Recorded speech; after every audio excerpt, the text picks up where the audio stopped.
Hi, I'm Lindsay with American Patchwork and Quilting. If you are like a lot of quilters, you are balancing a lot of projects. Everything from your UFO pile to new projects to charity quilts to even seasonal or gift items. And that's a lot to keep track of, and it can get overwhelming. Today our staff is going to share our best tips for getting organized with your projects so that you can sew more efficiently. Let's see what they have to say.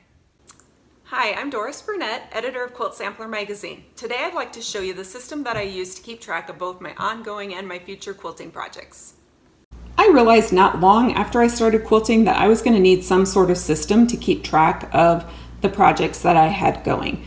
I tend to read more than one book simultaneously, so why would I start one quilt project start to finish without starting another one in between? So I created this Excel spreadsheet. I've been using this system for years. It works for me. I keep track of it on my computer, but if you didn't want to keep track of it on computer, you could certainly create a grid and print it off and use pen and pencil to fill it out, whatever works for you. But I'll zoom in here and show you what's on the sheet. I just have a column for the name of the project. Whatever name is going to help jog in your memory what that is. Sometimes the pattern name is enough to do it. A lot of times that after a period of time it wasn't enough for me, so I put a little more descriptive info in there. The date that I started goes in this column. Once I cut it out, I put a check mark in that column. When the piecing is done, it gets another check mark. When the top is put together, I check it off again. And when I have the back ready, I put a check mark. I piece a lot of my backs, so that is why I put that one in, but you could also just use it if you are one that doesn't prep your back right away, to know that you have a back cut and ironed and ready to go to be quilted. And then the quilted column, I use a couple of different ways. If I'm going to quilt it myself, I wait until it's quilted and I check it off, and I often jot the date there as well. If it's going to go out to a long arm quilter, I would put the name of the quilter in that column so that I know once that it's left my possession where it's at, who has it. And then the final column has an IG up at the top. It used to say blogged because I had a quilt blog, and I wanted to make sure that I blogged it all on there because that was my journal of keeping track of all of my projects. But nowadays I use Instagram, so once I have posted it to Instagram, I put a date in that column.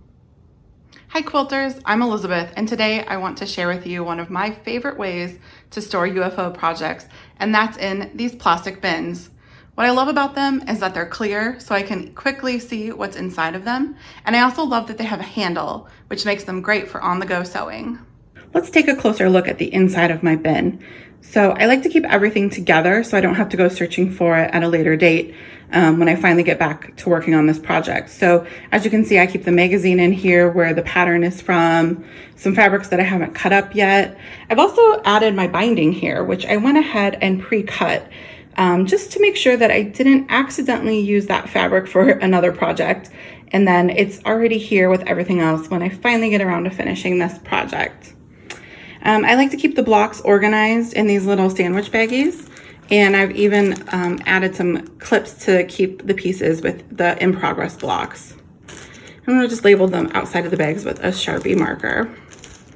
For block A, I went ahead and added a post-it note for the background fabrics that still need to be cut out. So I can pick this up right where I left off and it'll be that much easier.